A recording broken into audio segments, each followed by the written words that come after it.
Yo, what is going on, everyone? My name is Nick, or the Notorious Fantasy, aka Mr. Toaster Oven in the background. In today's video, we are going to be talking about my top 5 hot takes / bold predictions for fantasy football in 2021. Now, obviously, I'm recording this video in March, and things are bound to be a little bit different by the time you guys are drafting in late August or early September. So make sure you guys hit that subscribe button, because I'm going to post another one of these videos in a couple of months in August, maybe even one in July, and then show how my opinions have changed over time. So before we get into this, please make sure that you guys do end up hitting that subscribe button if you want that video, or if you just want more videos that are very fun, because I can assure you that hopefully we have a great time today in this video. And if you have already subscribed, please make sure to hit the like button. It helps me out a ton. And shout out to my cat who's moving around in the background. So let's get into the video.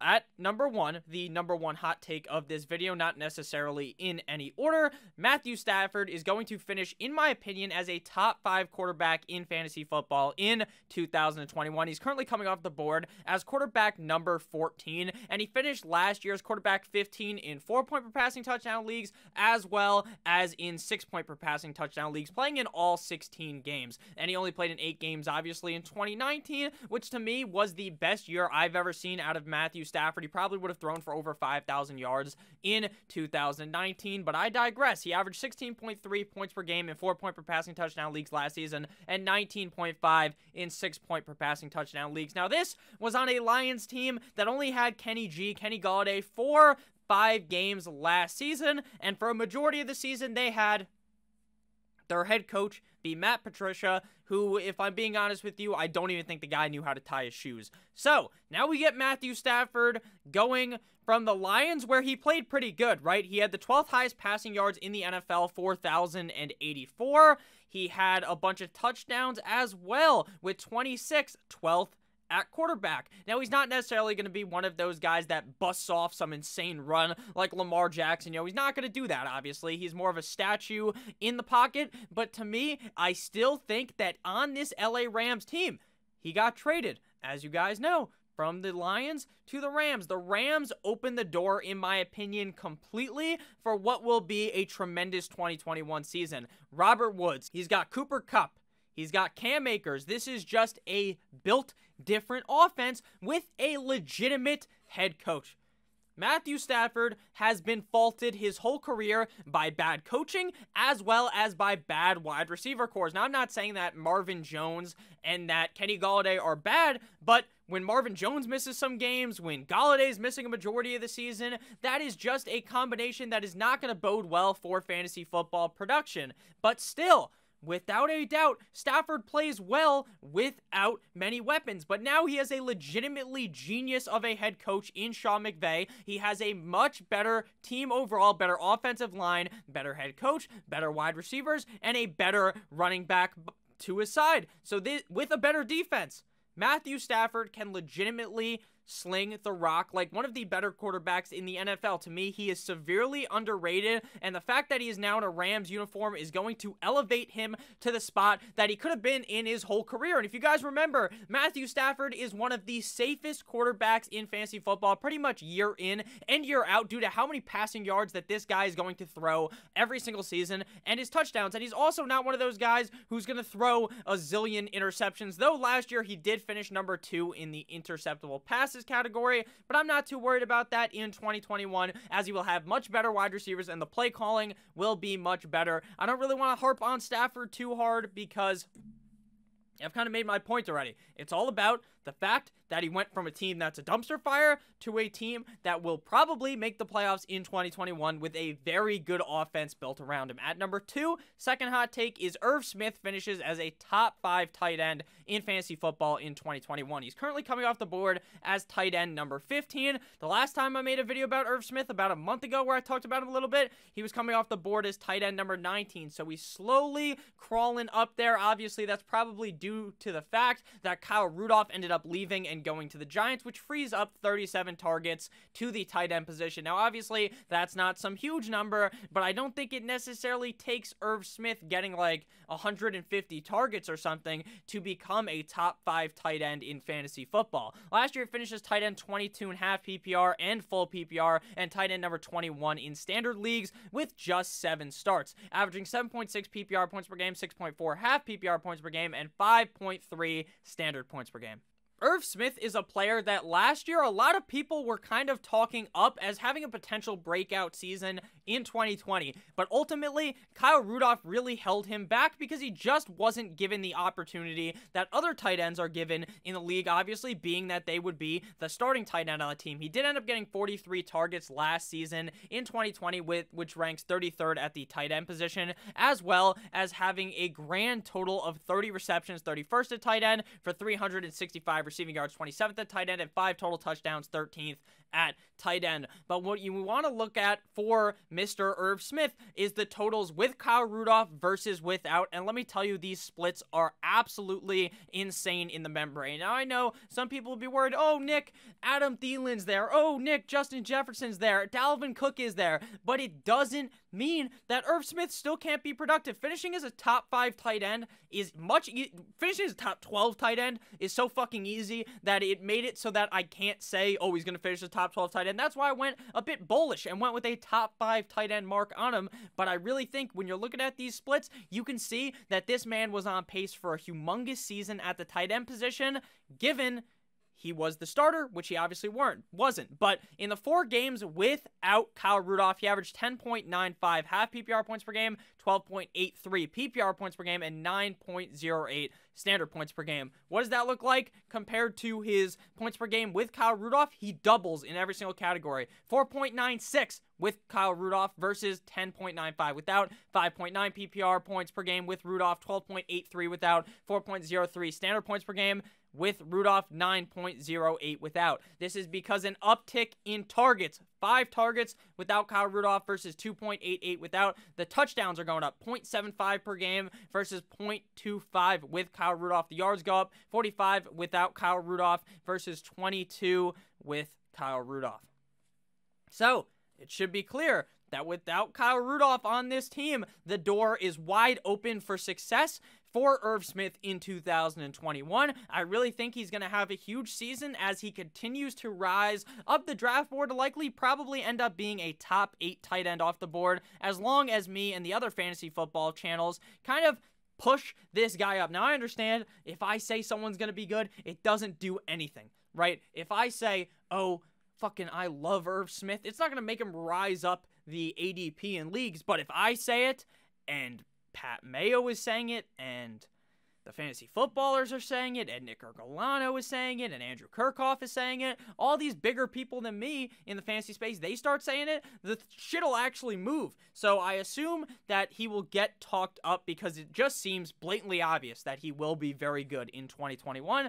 And the third guy up here, third hot take, is Deontay Johnson will finish as a top 12 wide receiver. Now I know people are going to be screaming in the comment section, oh, Nick, I remember when oh boy, Mickey Mouse, I remember when I had Deontay Johnson last year, and he completely fucked me over because he got hurt in those 2 games, and his hands are just made of butter. I understand he had drop problems, but I read something on Twitter from a legitimate doctor that said that the fact that he was concussed early on in the season is why he was dropping the balls, because that leads to drop balls during the same season. But next year, that effect should be gone. Now, I'm not a fucking doctor, right? I'm just a guy who talks about fantasy football, but what I'm saying is a real doctor said that, so that's going to severely impact my opinion on him for better. Now, I understand people are going to be like, fuck, man. Deontay Johnson finished as wide receiver 20 last year, and they brought Juju back, man. There is no way he can do this. Chase Claypool is there. Big Ben is losing a step. To be honest with you, Big Ben's going to be fine. Juju is almost just sucks ass in this offense, if I'm being honest with you. I don't know why the fuck he signed back. I don't. He should have went to the Chiefs. Maybe he could have been much better. But Deontay Johnson is going to be the guy on this offense that I'm going to be heavily targeting. Coming off the board as wide receiver 20, finished last year as wide receiver 21 in PPR, 22.5 PPR, and 26 in standard leagues in those 13 starts because he missed a couple of games due to injuries, and there was a game where they sat him for dropping the fucking ball. But again, I brought up earlier that should not be an issue in 2021 based upon a doctor's analysis. And no, guys, I didn't ask Dr. Johnny Sins about what it was. That's a funny joke. Definitely. Wink, wink, wink. So he finished, like I said, 21 in PPR, 22.5 PPR, 26 in standard, averaging 14.8 PPR points per game, 11.9 half PPR points per game, and 8.9 standard points per game. All of this on 144 targets. 144 targets. You heard that correctly. 6th at wide receiver. 6th at wide receiver. 88 receptions, 13th at wide receiver. 7 touchdowns, 19th at wide receiver for a grand total of, you guessed it, 924 receiving yards, 25th at wide receiver. He got less than 1,000 yards with that many targets, with that many receptions. You know what that's telling me? That number is about to fucking skyrocket to the moon if he's getting as many targets as I think he does. Now, I'm not saying he's going to get 144 targets again, right? But if, say he gets 120, say he gets like 80 receptions, and say he's actually doing something with the ball this time, and he's creating space, and he gets 1,000-something yards, scores like 6 touchdowns, you're going to be very happy with Deontay Johnson, and there's a potential that he gets 144 targets again, the drops get eliminated, this motherfucker has 100 receptions, 1,400 yards, 10 touchdowns, and you're like, why did I not think that this was possible? You're going to be overthinking this situation because this is probably the easiest situation to overthink out of all of these guys. To think that Deontay Johnson is in a too many mouths to feed situation with Claypool and Juju Smith-Schuster. It doesn't matter who they have at running back. What I'm going to tell you is as long as Big Ben stays healthy for 16 games, Deontay Johnson is going to explode like fucking Hiroshima in 2021, and I genuinely believe that. I think he is going to have a really big season. I mean, my eye test tells me that this guy just needs to learn how to catch the ball again. But again, the doctors told me otherwise, so I'm going to believe in the science for once and say that Deontay Johnson is going to finish as a top 12 wide receiver. If you guys have enjoyed this video about halfway through, please make sure that you hit that subscribe button down below. Next up, we got Justin Herbert, the pervert, finishing as quarterback number 1 next season. Oh, Nick, that's fucking crazy. Pat Mahomes is going to be the number 1 guy. I understand that I'm not going to be drafting Justin Herbert as the number 1 guy off the board. But I really see potential for him to do that. Coming off the board is quarterback 9. Finished as quarterback 9 last year in both 4-point and 6-point per passing touchdown leagues. Finished with 22.2 average points per game in 4-point per passing touchdowns leagues, 26.3 in 6-point per passing touchdown leagues. Justin Herbert, sneaky good at running the ball. He had 55 rushes last year for 5 rushing touchdowns as well as 234 rushing yards. So he is no schlub in the pocket. He's not just going to stand there like a statue like Big Ben or something. He's going to actually move it. Justin Herbert, even his picture on this fucking website on Player Profiler just tells me that this guy was pissed off that he was drafted at number 6. My Dolphins drafted Tua ahead of him. I'm not going to get in some argument about this. I think Justin Herbert's good. I was legitimately wrong during the draft. I thought Herbert would be bad. He's clearly not. He's clearly very good. This Chargers team is only going to get better. The defense will get better. The head coach, literally, you could have put me in. I'm not even some type of, I don't know how to be a fucking head coach of a football team, but I promise you, I might have been better at calling the plays than Anthony Lynn. Anthony Lynn was a complete failure to this organization and failed Justin Herbert, and the motherfucker still won Rookie of the Year in 15 games. We need to give the doctor that stabbed Tyrod Taylor in the chest or in the lung the Rookie of the Year award as well. He should get half of it because without that situation, we don't see this tremendous breakout season. 595 passes for 4,336 passing yards, 6th most in the NFL. 31 touchdowns, 10th in the NFL. Amazing. Just amazing. This offense is beautiful. Hopefully they draft better offensive linemen to help Justin Herbert out even more. Keenan Allen's back. Mike Williams is back. Hunter Henry is gone, but they brought in Jared Cook, so it's like, you just get an older fucking version of Hunter Henry. Maybe slightly worse, but it doesn't really matter. It does not really matter. This offense is still going to be very strong. Justin Herbert is a very talented quarterback, and based on my eye test that I saw last season, I think Justin Herbert has the potential to be the #1 guy, especially if he moves out of the pocket and starts running a little bit more. And with the addition of Austin Eckler hopefully being healthy, that man will literally give Justin Herbert an additional 1,000 probably, or potentially, fucking passing yards, because Austin Eckler has the potential to get 1,000 receiving yards. And that does nothing for Herbert, but helps him out a lot. All he has to do is look to the right. Look, it's fucking Mr. Clean, the bald man, Austin Eckler, dumps it off to him. The guy runs for fucking 50 yards. He's like 4 feet tall. He's just swiveling. I don't even know what word to use there, or what word I was looking for in my brain. But that's even more helpful. Justin Herbert is really good. Again, if you follow me on Twitter, I talk shit about Justin Herbert because it gets the Chargers fans really mad. But I don't actually think Herbert's bad. I think he's really good, and I can legitimately see a path to quarterback 1 in fantasy football in 2021. And final guy here, I did talk about him a little bit recently, so I don't want to necessarily make this a huge part of the video because a couple days ago I talked about him. But I think Melvin Gordon has top 12 running back potential and maybe sneaky top 5. Phillip Lindsey is gone. Currently coming off the board is running back 23. Finished as running back 14 last year in PPR, 13.5 PPR, as well as running back number 13 in standard leagues in 15 games.